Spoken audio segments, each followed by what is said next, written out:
이사야 24장 1절 말씀을 같이 읽겠습니다. 시작. 바벨론의 느부갓네살 왕이 유다 왕 여호야김의 아들 여고냐와 유다 고관들과 목공들과 철공들을 예루살렘에서 바벨론으로 옮긴 후에 여호와께서 여호와의 성전 앞에 놓인 무화과 나무 두 광주리를 내게 보이셨는데, 여호와 하나님께서 예레미야에게 환상을 열어 주셨습니다. 1절부터 3절까지 보면은 무화과 두 광줄에 대한 환상이었었고요. 4절부터 이 환상의 내용에 대해서 해석을 해주고 계십니다. 이 환상이 언제 있었는가 보니까는 1절에 바벨론의 느부갓네살 왕이 유다 왕 여호야김의 아들 여고냐와 유다 고관들과 목공들과 철공들을 예루살렘에서 바벨론으로 옮긴 후에 이 환상을 보여주셨었던 거예요. 화면을 좀 같이 보도록 하겠습니다. 유다 나라의 역사를 보면은요, 유다에 여러 왕들이 있었었고요, 다 패역했습니다. 결국 하나님의 심판이 임할 것에 대해서 이미 선고를 해 주셨어요. 그러다가 요시야 왕이 멸망 직전에 대대적인 교회 개혁을 일으킵니다. 우상들을 타파하고 하나님의 성전을 깨끗이 하고 여호와 하나님의 말씀을 존중히 여기는 등 대대적인 부흥의 일들을 이루어요. 그러나 요시야가 죽고 난 이후에 요시야의 아들들 때에는 또 아주 급속하게 멸망으로 추락합니다. 그래서 여호아스, 여호야김, 여호야킨 그리고 시드기야를 마지막으로 해서 유다 나라가 결국 바벨론에 의해서 멸망을 받게 됩니다. 예레미야 선지자가 선지 활동을 했었던 기간은요, 이 요시야 왕 때부터 시작을 해가지고 유다 나라가 멸망하는 것을 보게 되죠. 유다 나라가 멸망할 때에 1차, 2차, 3차에 걸쳐서 바벨론의 침공을 받게 됩니다. 제1차 바벨론 침공은 여호야김 왕 때에 있었어요. 예루살렘을 포위하고 결국은 항복을 받아내 가지고 그때의 왕족과 귀족들의 아들들을 포로로 잡아갑니다. 그때 포로로 갔던 이들이 다니엘과 세 친구들이죠. 2차 침공 때는 여호야긴 왕 때였었어요. 이때 여호야긴 왕을 비롯해 가지고 고관들, 또 싸움 잘하는 군사들, 또 철공, 목공, 성벽을 갖다가 다시 세우는 이러한 일들을 하는 그러한 기술자들을 포함해 가지고 다 포로로 데려가는데, 그때 포로로 갔었던 또 한 사람이 에스겔 선지자였었습니다.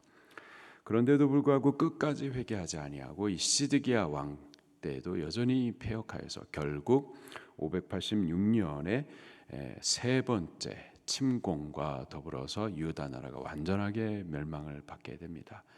예루살렘 성 전체가 다 무너지게 되고요.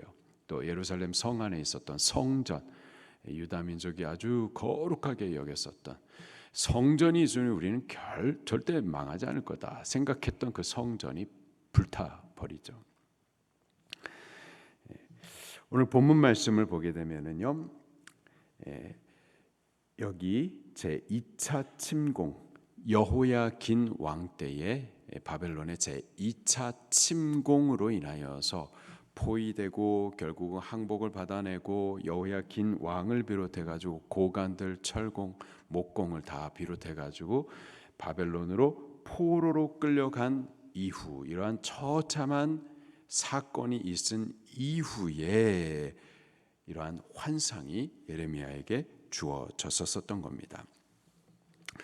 환상의 내용을 보니까는요, 1절에 두 무화과 광주리가 있었어요. 근데 하나는 보니까 아주 좋은 무화과 열매가 담겨져 있었고요. 다른 하나는 아주 못된 무화과 열매가 담아져 있어서 도무지 그는 먹을 수 없는 무화과였었습니다. 이 두 환상에 대해서 이제 4절부터 하나님께서 해석을 해 주십니다. 먼저 좋은 무화과가 뭔지에 대해서 말씀해 주세요. 4절부터 같이 또 보도록 하겠습니다. 4절 말씀 시작.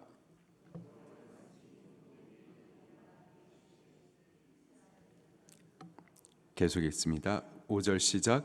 이스라엘의 하나님 여호와께서 이와 같이 말씀하시니라. 내가 이곳에서 옮겨 갈다인의 땅에 이르게 한 유다 포로를 이 좋은 무화과와 같이 잘 돌볼 것이라. 내가 그들을 보아 좋게 하여 다시 이 땅으로 인도하여 세우고 헐지 아니하며 심고 뽑지 아니하겠고 내가 여호와인 줄 아는 마음을 그들에게 주어서 그들이 전심으로 내게 돌아오게 하리니 그들은 내 백성이 되겠고 나는 그들의 하나님이 되리라. 아멘. 이 좋은 무화과가 담겨 있는 그 광주리가 뭔가 보니까는 지금 이 여호야긴 왕을 비롯해 가지고 고관들, 철공, 목공들 지금 포로로 잡혀간 그들, 하나님의 형벌을 받아서 지금 죄에 대한 심판을 받아서 포로로 끌려간 그들이 이 좋은 무화과라는 거예요. 저들이 죄로 인해서 형벌을 받았는데, 근데 그 형벌 과정 가운데에 6절에 보니까 하나님께서 그들을 돌아보시겠다. 돌아보셔서 원래는 못된 무화과였는데 좋게 하시겠다. 결국은 이 죄로 인해서 형벌을 당한 거지만은, 그러나 이게 끝이 아니라 이 형벌의 과정을 통하여서 저들이 새로워지는 과정이 될 것이다. 새로워져서 다시 좋은 무화과로 그렇게 빚어가실 과정이라는 거예요. 결국은 저들이 이 죄에 대한 형벌을 받지만 그 형벌의 목적은 회개를 통한 회복하심의 목적이 있었던 거죠. 6절을 계속 보니까는 다시 이 땅으로 내가 돌아오게 할 것이다. 이 목적으로 잠시 그들을 낮추신다라는 거예요. 그리고 세우고 헐지 아니하고 심고 뽑지 아니하겠고, 7절 말씀도 다시 한번 읽겠습니다. 시작. 내가 여호와인 줄 아는 마음을 그들에게 주어서 그들이 전심으로 내게 돌아오게 하리니 그들은 내 백성이 되겠고 나는 그들의 하나님이 되리라. 바로 이 목적을 위해서 저들을 지금 이 예루살렘 바깥으로 쫓아보내셔서 이방 나라 가운데 포로가 되는 신세가 되어서 그들 가운데 아주 이렇게 낮추신다라는 거죠. 근데 그 모든 목적은 이러한 죄 씻음을 통한 회복의 목적이 있다라는 겁니다. 자, 반대로요, 아주 못돼 처먹어서 도무지 먹을 수 없는 이 무화과 광주리가 또 있었어요. 그것에 대해서 또 하나님께서 해석을 해 주십니다. 8절부터 또 10절까지 같이 읽겠습니다. 시작.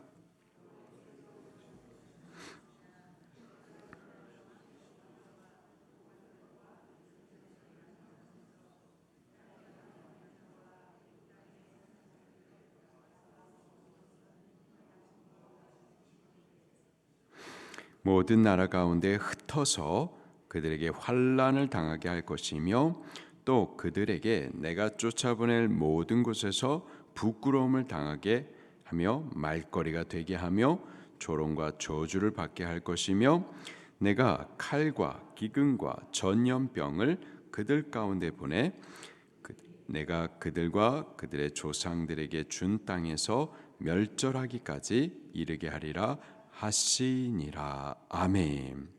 아주 못돼 처먹은, 그래서 도저히 먹을 수 없는 그 무화과 강주리, 그건 또 뭔가 보니까는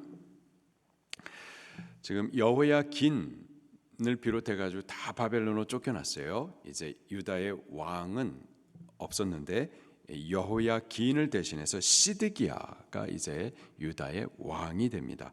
바로 이 시드기야와 새롭게 세워진 고관들, 그리고 예루살렘에 남아 있는 자들과 또 애굽을 의지하여서 애굽으로 피난한 자들, 다시 말해서 하나님께서 지금 죄에 대한 형벌을 내리셨는데 그 형벌을 당하지 않고 사람의 방법으로 혹은 하나님 외에 다른 것을 의지하여서 그 형벌을 지금 피해 있는 이들, 바로 그들이 아주 못돼 처먹은 무화과 나무 광주리라는 거예요. 하나님의 심판에 대해서 도망하여 피한 자, 애굽을 의지하여서 가던 자들, 그들은 생명을 부지는 했지만은 바벨론의 심판을 피한 이후에 그래서 저들이 회개했느냐? 그렇지 않고요. 더욱 교만해지고 계속해서 완악하고 하나님 없이 살죠.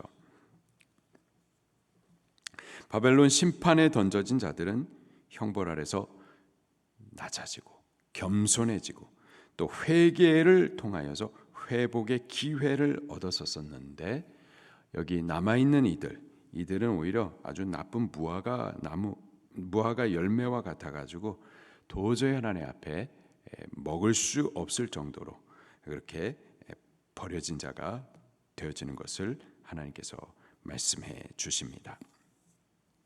두 가지만 나누도록 하겠습니다. 첫 번째로 죄가 있으면요, 죄에 대한 하나님의 심판은 반드시 있습니다. 죄 형벌은 반드시 뒤따라요. 우리가 범죄할 때 그 죄가 우리가 죄 짓는 이유가 있어요. 죄의 낙이 있거든요. 낙. 죄의 즐거움이 있어요.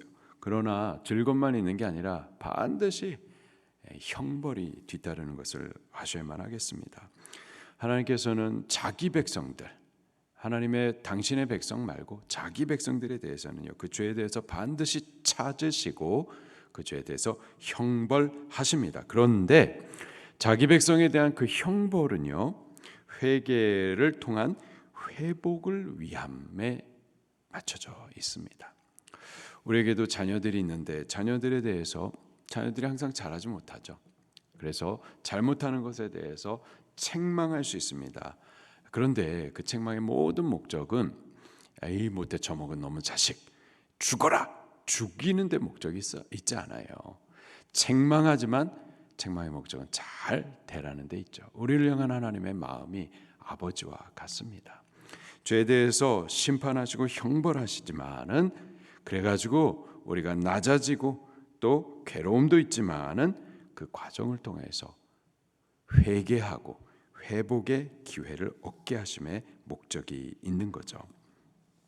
때문에 두 번째로 우리가 지금 형벌에 처해 있다, 죄로 인하여서 우리가 낮아진 곳에 있다, 우리의 형편이 곤고하고 어렵다, 바로 이때를 하나님께서 우리에게 주신 회개의 기회를 삼아야만 할 줄로 믿습니다. 회개의 기회를 삼고 여호와 하나님의 긍휼을 구하는 과정을 통하여서 하나님을 알아가셔야 되겠어요. 아, 하나님 거룩하신 분이시구나. 죄에 대해서는 반드시 심판하시는 분이시구나. 심판하시기 위해서 바벨론이란 나라를 일으키시는 등 역사를 주관하시는 분이시구나. 그 하나님을 알아가며 전심으로 여호와 하나님 앞에 돌아오며 하나님의 친 백성이 되기를 하나님 앞에 간구해야만 할 줄로 믿습니다. 우리가 그렇게 낮추실 때 회개 기회를 삼아 하나님 앞에 회개하면은 그러면 하나님 어떻게 하시느냐? 6절 말씀을 다시 한번 읽어볼게요. 시작. 내가 그들을 돌아보아 좋게 하여 다시 이 땅으로 인도하여 세우고 헐지 아니하며 심고 뽑지 아니하겠고. 아멘. 우리가 범죄했다 하더라도 우리가 회개하면 여호와 하나님께서 우리를 돌아보십니다.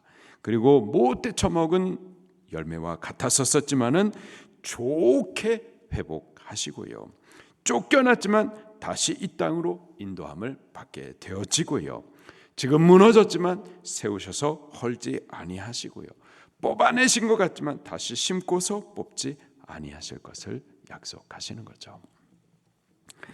지금 우리의 형편이 어렵다, 곤고하다, 죄로 인한 하나님의 심판으로 지금 우리가 낮아졌다.